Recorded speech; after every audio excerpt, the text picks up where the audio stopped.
balamusa abantu baffe mwenna.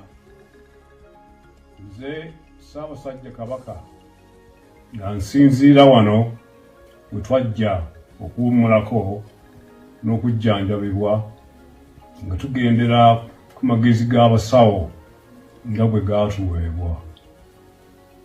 Tubadde tumaze akabanga nga tetubawulizaako, nga tugoberera ebiragiro by'abasawo ebyatujja ku mirimu egisinga obungi.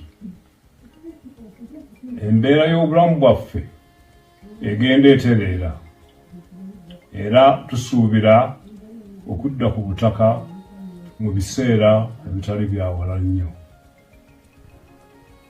Twebaza Katonda atukuumye era n'Obuganda olw'okutusabiranga bulijjo ate n'obutaggwaamu ssuubi wakati mu kusoomoozebwa okw'amaanyi ddala. Twebaza Katikkiro, baminisita n'abaami ba Kabaka bonna olw'okusigala nga batambuza emirimu gy'Obwakabaka mu kiseera nga tetuli mu nsi.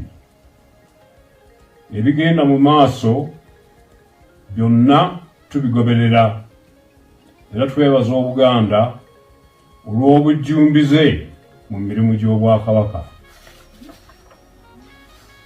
Twebaza abantu baffe abagoberedde empisa, obuwangwa, ennono n'obulombolombo mu kiseera kino ekizibu ddala.